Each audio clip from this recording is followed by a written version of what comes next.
Thank you for being here and thank you for being present.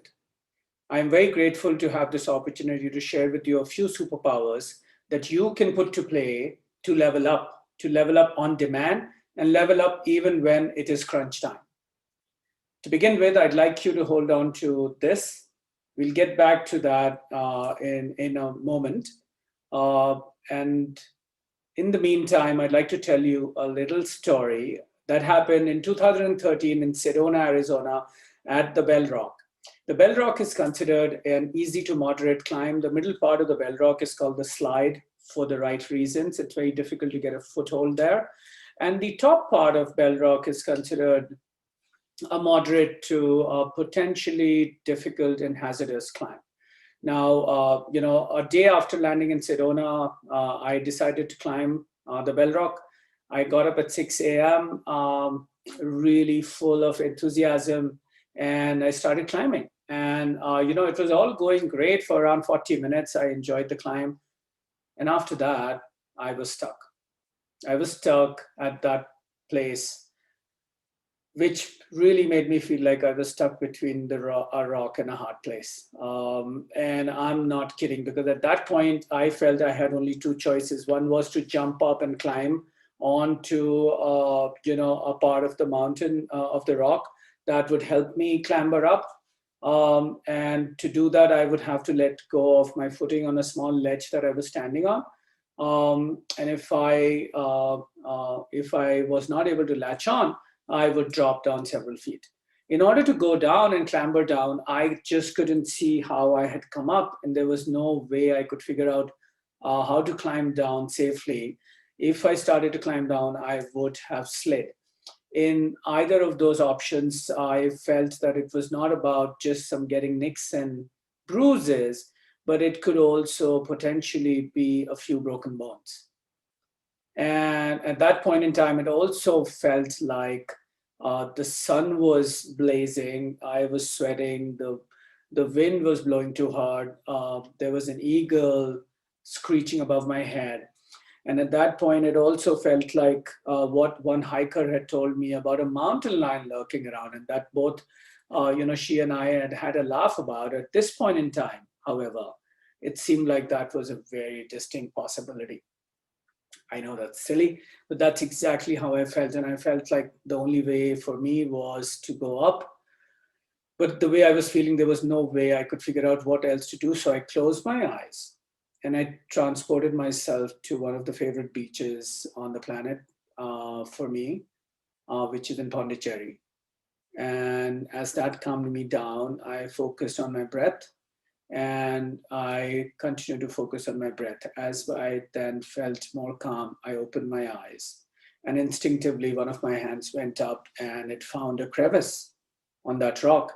And as I pulled myself, I seemed to have a lot more strength than I thought I ever had. And my foot found another small rock to step onto. In the meantime, my other hand found another ledge to catch, and my hands and legs were just going, and it was just starting to happen. I was climbing the final part of Bell Rock, and I must have gone on like that for 10 minutes. I remember seeing that the rock seemed to be much more vivid, more red. I do not remember anything else other than me climbing up at that point in time for like 10 minutes. And it felt like it was maybe just 1 or 2 minutes. And I reached the top and I felt like I was on top of the world. At that point in time, I enjoyed the scenery and the breathtaking view from Bell Rock. But the reason I'm sharing this with you is because I think at that point in time, I experienced being in the flow zone in crunch time. And that is a state that's best described as a state of consciousness where you are operating at an optimal level. An American psychologist, Mihai Csikszentmihalyi, has done a ton of research over years and years, and he has expounded on this concept of flow and flow zone, where the level of difficulty that you're operating at and your skill level are extremely well matched. It's a zone where your mind, body, and consciousness are in complete unison.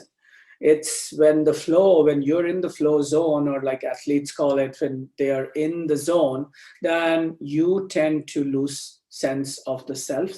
You tend to lose sense of time. So you may have worked for a really long time, but it feels like it has just been a few minutes or just an hour or so, or things may just time dilates and things go really slow.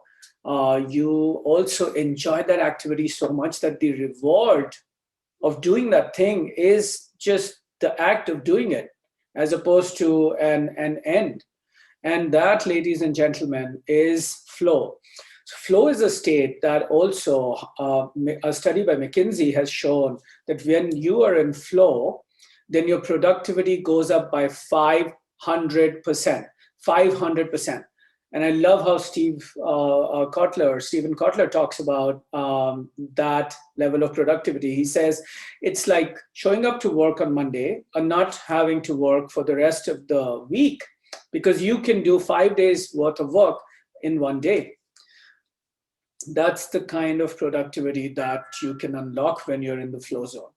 The second thing I'd like to share with you about the flow zone is, according to research done by a defense agency in the United States called DARPA, they have proven that being in the flow zone helps you learn 490% faster. You can absorb new learning by that much more. Imagine what all you could do when you are learning at that level. Another data point I'd like to share with you is based on a research done by Harvard University that says that when you reach peak levels of creativity during the flow zone, the effects of that elevated level of creativity last for the next 3 days. And therefore, the wake of creativity is also beautiful. Now, the reason I'm sharing all of this with you about flow is that flow is that state when you level up and you operate at your maximum peak potential. But how do you get into flow? On that day in Sedona, I felt I had discovered the key to getting into the flow zone for myself. And over the years after that, I have practiced again and again and again how to get into the flow zone. And for me, that superpower is about being in the moment. When you are in the moment, that's when you unlock the pathway to get into the flow zone and all the associated benefits of faster learning, higher productivity, much more creativity, and the joy of being follow with it. So that, therefore, ladies and gentlemen, is my first superpower for you. The moment called now. Embrace it, live in the present, and unlock your way to flow, which is a sure shot way to level up even in crunch time. Now, if you zoom out and you look at life, life is made up of these moments that we call now. As you live in the moment and you embrace them, this will sound corny, but each of these nows can be converted into a wow. So the first superpower, ladies and gentlemen, is the moment called now. And I'd like you to savor each one of those. And the next superpower will be revealed after a quick poll. At the beginning of the talk, I had requested you to hold on to something. It's time to recall that and answer this poll in the next 3 seconds. What was it? 3, 2, 1. All right, so 39% of you have got that right. That was the number 47. 47 I'm sharing with you because thanks to researchers at the Harvard University, Matthew Killingsworth and Daniel Gilbert, who were psychologists doing research at the Harvard University, they found out that 47 is the percent of time our mind wanders. When our mind wanders, their research also proved that when our mind wanders, we are not at our happiest. We are at our happiest when we are in the moment. I'd like you to work on reducing that percentage. Reduce the wandering of your mind, stay in the moment, and unlock your pathway to the flow zone and all the benefits that follow with it. The second superpower that I have for you is empathy. Lead with it. Whenever you're working on a really difficult problem, I'd like you to think about the people that are going to be impacted when you solve it and get in their shoes, walk a mile in their shoes. If you can do that, literally do it. If you can't, then begin to look at the world from their perspective, spend time with them, ask them open ended questions so that you can experience what they experience. A large part of experience is our feelings. When you look at the world from someone else's eyes, feel what they feel. When you get in their shoes, think about what are they thinking and feeling but not saying. Get into and tap into their unmet, unarticulated needs. Only when you do that is when you can begin to look at the world from their perspective. And that's when you give yourself the opportunity to create something game changing for the stakeholders.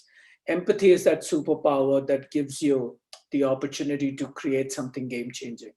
Empathy is also connected to the first superpower because when you genuinely are interested in solving someone else's problem and you get in their shoes, you actually are in the moment. You lose a sense of the self. When you are in the moment, you can unlock the flow zone. The third superpower is diverse perspectives. I encourage you to embrace them. I encourage you to surround yourself with people who are different than you, who have point of views that are potentially opposite of what yours, because only when you work with people who see things differently is when you can create something new, when you can challenge your own thinking and go beyond the limits that we put on ourselves and create and build on other people's ideas and create net new things. One way I like to think about embracing diverse perspectives is like playing a game as if you had no fear. When you play the game when you have no fear is when magic happens because you're so content in what you bring to the table and what you don't. You also know that others around you bring things that are complementary. There's been a ton of research that's been done about how diverse perspectives and diverse teams outperform teams that are much more homogeneous. So, ladies and gentlemen, embrace diverse perspectives and build on others' ideas. The fourth superpower is dots. I'd like you to connect them in ways that has not been done before. To begin with, I'd like you to take a sheet of paper and draw this pattern that you see on the screen. Your challenge is to connect these 9 dots with 4 straight lines without lifting your writing instrument. And your time starts now. The trick in connecting dots is what will unravel the mystery of this 9 dot challenge. You know, our skies have been a beautiful example of how connecting dots can lead to something beautiful. And then that's a pattern that, you know, the rest of humanity has followed. Our world is waiting to be discovered and dots are waiting to be connected in ways that only you can. Now, you know, the trick in connecting these dots and what makes it a superpower is our ability to look beyond patterns that we have learned to recognize. And that actually is also the trick to solving the 9 dot challenge. As you can see in this solution, in order to connect the 9 dots with 4 straight lines, you needed to go out of the box. Our brain creates a box when it sees those 9 dots. And in order to solve it, we need to go out of the box. It's the same with the rest of the world that's waiting to be discovered by us in our unique ways. And we can do that if we go out of the box that we've created for ourselves through the patterns that we see again and again and again. The fifth superpower I have for you is a paradigm of working. Just several years back, maybe 5, 10 years back, the paradigm was learn, and then do. It's all now we have an ability to just change that to do, learn, do. A mentor of mine taught me about the power of this. It's about creating and building to learn. You build something and you learn from it, and then you build a better version of it. Because perfect is the enemy of progress. Progress in the right direction is way more powerful and valuable than waiting for perfection and getting it right the only time that you get to do it. Because only those who dare to fail greatly can ever achieve greatly. That is then the fifth superpower. And therefore, just wrapping up, the five superpowers that I have for you are: one, the moment called now; two, empathy, lead with it; three, diverse perspectives, I'd like you to embrace them; four, dots, connect them in ways that only you can; and fifth, do, learn, do. Be prolific, create, learn from it, and power up. Become the best version of you by using these five superpowers. Let's go.